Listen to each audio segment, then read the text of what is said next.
अस्सलाम वालेकुम। हमने स्टार्ट किया पंजाब बोर्ड क्लास 10 मैथमेटिक्स। आज हम एक्सरसाइज करेंगे 3.4। ठीक है, 3.4 में लास्ट एक्सरसाइज में हमने एडिशन और सब्ट्रैक्शन के बारे में देखा था। अब हम इसके अंदर मल्टीप्लिकेशन के बारे में देखेंगे। ठीक है, तो फर्स्ट क्वेश्चन है इसका हमारे पास कि आपने find A B and B A if possible, मतलब कि आपने ए और बी फाइंड करना है और बी ए अगर पॉसिबल है तो इसके लिए एक कंडीशन होती है, तो वो कंडीशन जो है वो आपने याद रखनी है। ठीक है, नंबर ऑफ कॉलम्स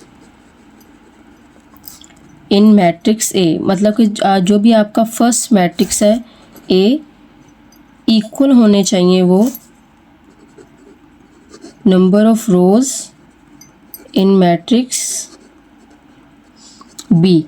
एक मैट्रिक्स के नंबर ऑफ कॉलम्स देखने आपने और सेकंड की आपने नंबर ऑफ रोज देखनी है। अगर दोनों की जो है वो सेम है तो मल्टीप्लिकेशन जो है वो हो सकती है, उसके अलावा जो है मल्टीप्लिकेशन नहीं होती है। ठीक है, तो अब इसके पार्ट से हमने ए बी और बी ए दोनों जो है वो सॉल्व करने हैं। अब हम देखेंगे किस में हो सकती है और किस में नहीं। ठीक है, अब अगर हम ए और बी को देखें, ठीक है, ए में हमारे पास क्या है, ए में 1 - 2 2 0 3 1। अगर हम इसके नंबर ऑफ कॉलम चेक करें तो कितने हैं, 2 हैं, और इसके हम नंबर ऑफ रोज चेक करें तो 2 है। इट मीन्स के मल्टीप्लिकेशन जो है वो पॉसिबल है। ठीक है, तो सबसे पहले हम क्या फाइंड करेंगे, ए बी फाइंड करेंगे। ठीक है, ए बी आप लिखेंगे 1 - 1 2 और 0 मल्टीप्लिकेशन की फॉर्म में लिखना। ठीक है, 3 1 2 और -1 है। ठीक है, अब आपने इसको मल्टीप्लाई कैसे करना है, अब आपने इसको ध्यान से देखना। ठीक है, फर्स्ट कॉलम की रो, ठीक है, फर्स्ट मैट्रिक्स की रो को आपने सेकंड के कॉलम से मल्टीप्लाई करना है। ठीक है, फर्स्ट जैसे अब ये रो हमने ली है ये वाली और कॉलम हमने ये वाला लिया। ठीक है, अब हम 1 को किससे मल्टीप्लाई करेंगे, 3 के साथ। ठीक है, 1 × 3 प्लस उसके बाद हमने 2 को 1 से मल्टीप्लाई करना है, तो 2 मल्टीप्लाई क्या हो जाएगा, 1 हो जाएगा। ठीक है, अब उसके बाद आपने, क्योंकि आपने एक रो को एक कॉलम से कर दिया, अब सेकंड वाला कॉलम भी तो है ना, तो आपने उसको आगे सॉल्व करना है, मतलब गैप दे के सॉल्व करना है आपने। अब आपने इसी रो को आपने सेकंड कॉलम के साथ सॉल्व करना है। ठीक है, अब इसमें भी फर्स्ट एंट्री को आपने फर्स्ट से मल्टीप्लाई करना है, 1 को आपने 2 से मल्टीप्लाई करना है, फिर प्लस का साइन और 2 को आपने -1 से मल्टीप्लाई करना है। ठीक है, इस तरह से। अब आपने सेकंड जो हमारी रो है उसको आपने इससे मल्टीप्लाई करना है, मतलब अब हमारे पास ये रो है, ठीक है, इसको पहले आपने इससे मल्टीप्लाई करना है, तो क्या आंसर आएगा हमारे पास, -1 को आपने किससे मल्टीप्लाई किया, 3 के साथ, प्लस 0 को आप किससे मल्टीप्लाई करेंगे, 1 के साथ। ठीक है, अब एक कॉलम तो हो गया हमारे पास, अब हमने इसी रो को इस सेकंड कॉलम से मल्टीप्लाई करना है। ठीक है, तो -1 जो है वो किससे मल्टीप्लाई होगा, 2 के साथ, और प्लस 0 किससे मल्टीप्लाई होगा हमारा, -1 के साथ। ठीक है, अब आपने इसमें ये ट्रिक याद रखनी है कि आपके पास ये वाली जो वैल्यूज़ होंगी ना, ये यहाँ पे जैसे 3 और 3 आ रहा है, 1 और 1 आ रहा है, तो ये आपकी सेम आनी चाहिए। ठीक है, अब यहाँ पे भी देखें, अब 2 और 2 आ रहा है, क्योंकि सेकंड कॉलम में 2 और 2 था, और यहाँ पे -1 और -1, तो ये आपने याद है, ये सेम आएंगे। ठीक है, अब आप इसको सॉल्व कर लेंगे, 3 1 ज़ा 3 होगा, प्लस 2 1 ज़ा क्या हो जाएगा, 2 हो जाएगा, और यहाँ पे 2 1 ज़ा 2 प्लस माइनस माइनस और 2 1 ज़ा 2 हो जाएगा। ठीक है, यहाँ पे प्लस माइनस माइनस और 3 1 ज़ा 3, -3 + 0, और ये क्या आएगा, -2 + 0, तो इसका आंसर हमारे पास क्या आ जाएगा, 3 + 2 5, 2 - 2 0, और -3, ये हमारे पास -3 और ये -2 आ जाएगा। अब इसका जो सेकंड पार्ट है वो हमने क्या फाइंड करना है, बी और ए फाइंड करना है, और बी के लिए भी हमारे पास इसकी अगर हम नंबर ऑफ़ कॉलम देखें तो 2 हैं, और इसकी नंबर ऑफ़ रोज़ जो है वो 2 है, इसका मतलब मल्टीप्लिकेशन जो है वो पॉसिबल है। ठीक है, अब हम यहाँ पर एक बी के मैट्रिक्स लिखेंगे। बी की मैट्रिक्स क्या है हमारे पास, 3 1 2 और -1। ठीक है, और ए की मैट्रिक्स क्या है हमारे पास, 1 -1 2 और 0। ठीक है, अब सेम पीछे वाला ही कॉन्सेप्ट जो है हम यहाँ पे अप्लाई करेंगे।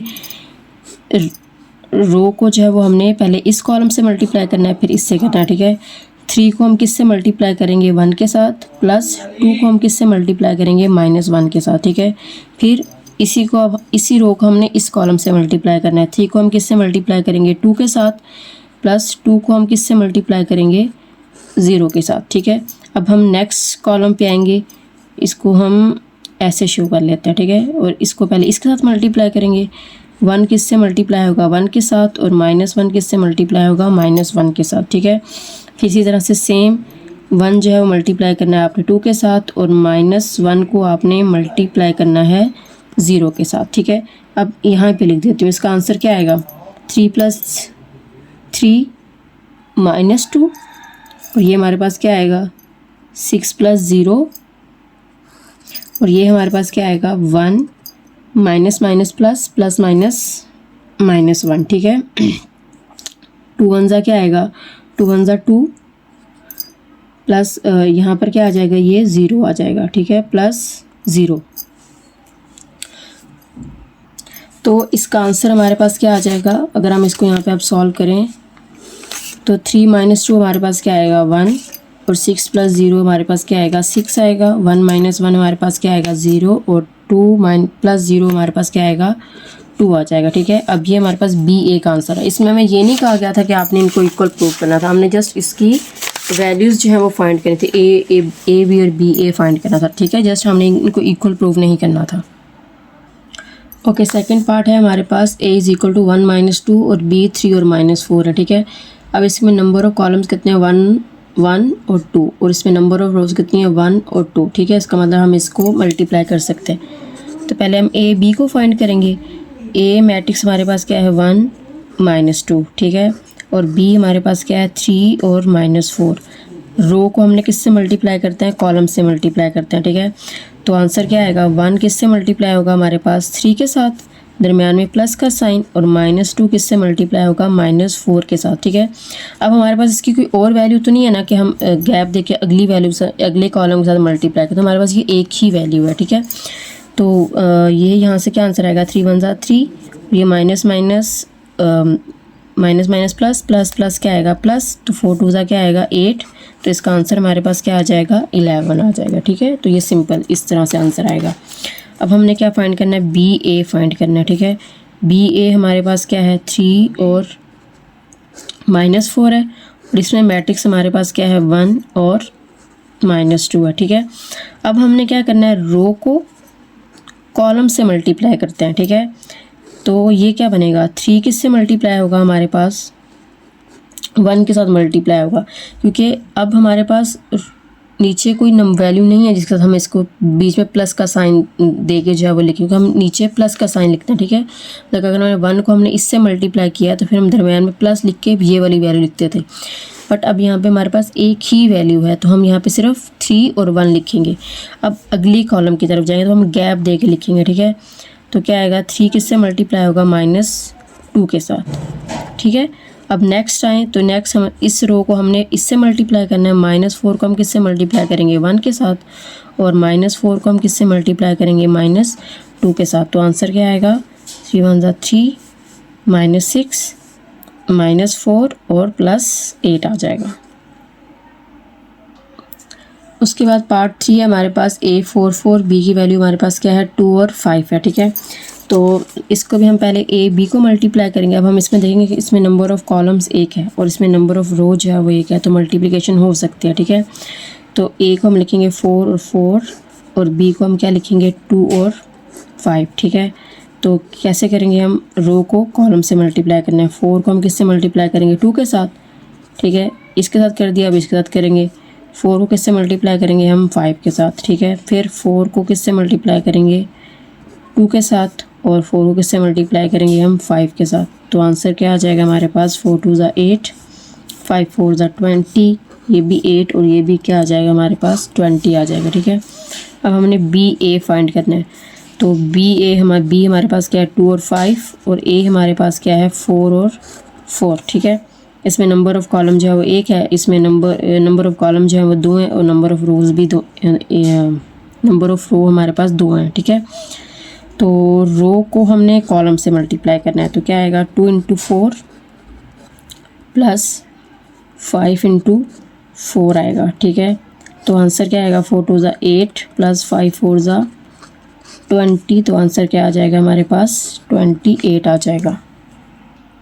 अब इसके बाद पार्ट 4 है हमारे पास 1 2 -1 3। अब ये हमारे पास मैट्रिक्स है 3/2 का और ये हमारे पास क्या है 2/3 का, ठीक है।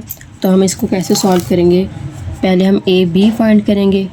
A की वैल्यूज़ हमारे पास क्या हैं 1 -1 3 2 1 और 0। बी की वैल्यूज़ क्या है, -1 2 4 3 1 और 1, ठीक है।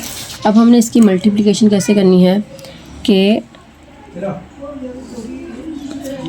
रो को कॉलम से मल्टीप्लाई करना है, ठीक है। अब पहले हमारे पास दो थे, अब हमारे पास 3 है, तो पहले हम इसको इसके साथ करेंगे, फिर इसके बाद इसके साथ, और फिर इसके बाद इसके साथ सॉल्व करेंगे हम, ठीक है।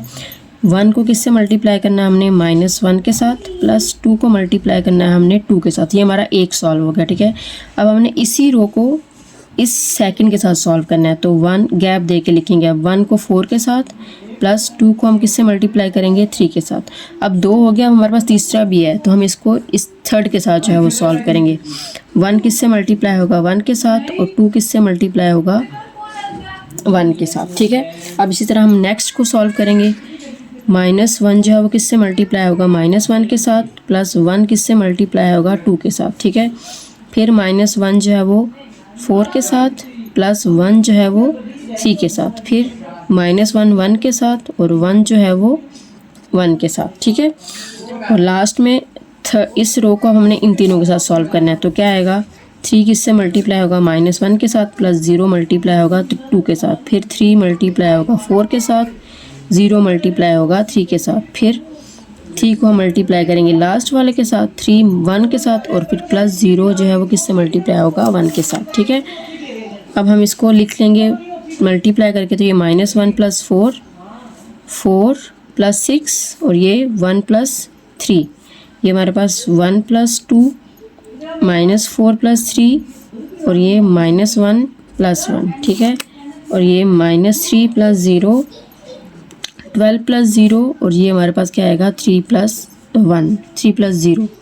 तो इसका आंसर क्या आएगा हमारे पास, -1 + 4 3, 6 और 4 10, और ये हमारे पास क्या बनेगा, 4, ये 3 आएगा, -1 और 0, यहाँ से क्या आएगा हमारे पास, -3 12 और 3, तो ये हमारे पास आंसर आ जाएगा। ओके, अब हमने इसका BA पार्ट फाइंड करना है, ठीक है। बी की वैल्यूज़ हमारे पास क्या है, -1 2 4 3 1 और 1, ठीक है। और यहाँ पर हमारे पास क्या है, 1 2 -1 1 3 और 0 है, ठीक है। अब हम इसको कैसे मल्टीप्लाई करेंगे, रो को कॉलम से मल्टीप्लाई करना है आपने, ठीक है। तो -1 पहले किससे मल्टीप्लाई होगा, 1 के साथ, फर्स्ट इंटू फर्स्ट के साथ, ठीक है। प्लस 4 किससे मल्टीप्लाई होगा, -1 के साथ, अब यहाँ पे हमारे पास थर्ड वैल्यू भी है, प्लस 1 किससे मल्टीप्लाई होगा, 3 के साथ, ठीक है। पूरी रो को इस पूरे कॉलम से, पहले को पहले के साथ, दूसरे के साथ, फिर तीसरी वैल्यू तीसरे के साथ, दरमियान में प्लस का साइन ही आना चाहिए, ठीक है। अब इस रो को हमने सेकंड कॉलम के साथ मल्टीप्लाई करना है, तो -1 को हम किससे मल्टीप्लाई करेंगे, 2 के साथ, प्लस 4 को हम मल्टीप्लाई करेंगे 1 के साथ, और 1 को हम मल्टीप्लाई करेंगे 0 के साथ, ठीक है। अब सेकंड रो को सॉल्व करेंगे, 2 मल्टीप्लाई होगा 1 के साथ, प्लस 3 मल्टीप्लाई होगा -1 के साथ, और 1 मल्टीप्लाई होगा 3 के साथ, 2 1 के साथ, 3 -1 के साथ, और 1 जो है वो 3 के साथ, ठीक है। सेकंड, अब 2 को हमने किससे मल्टीप्लाई करना है, 2 के साथ, प्लस 3 को 1 के साथ, और प्लस 1 को हमने किससे करना है, 0 के साथ, ठीक है। अब हम इसको लिखते हैं, क्या बनेगा, ये -1 -4 + 3, ये -2 + 4 + 0, 2 -3 + 3 4 + 3 और +1। अब हम इसको सॉल्व करेंगे तो आंसर क्या आएगा हमारे पास, -1 -4 -5 + 3, तो -2 -2 + 4 2 आएगा, 2 -3 -1 + 3 तो 2 आएगा, और यहाँ पे 4 + 3 7, और 1 हमारे पास क्या आ जाएगा, 8 आ जाएगा। ओके, बट 1 × 0 हमारे पास क्या होता है, 0 होता है, तो ये हमारे पास यहाँ पर क्या आएगा, 7 आ जाएगा, ठीक है। अच्छा, आपने इस तरह क्वेश्चन सॉल्व करते हो, मल्टीप्लिकेशन सॉल्व करते हो, आपने एक ट्रिक जो है वो याद रखनी है, वो ये है कि अगर लेट्स सपोज यहाँ पर जैसे हमारे पास ये मैट्रिक्स था A, ये हमारे पास 3/2 का था, और B जो था हमारे पास 2/3 का था, ठीक है। जब हमने इसको सॉल्व किया तो हमारे पास जो रिजल्ट आया था वो 3/3 का आया था, ठीक है। इट मीन्स कि आपने पहले उसका ऑर्डर लिखना है, 3/2 और 2/3, ठीक है। तो आपका जो रिज़ल्ट आएगा वो फर्स्ट की रोज़, ठीक है, और सेकंड के जो है वो कॉलम्स आएंगे, फर्स्ट की रोज़ और सेकंड का कॉलम, तो ये आपने याद रखना है, ठीक है। तो ये ऑर्डर आपके पास क्या बनेगा, 3/3 का बनना है, मतलब कि आपका जो आंसर आना चाहिए वो भी 3/3 3 का ही आना चाहिए। तो ये आप क्वेश्चन के स्टार्ट में जो है वो कर सकते हैं, ठीक है।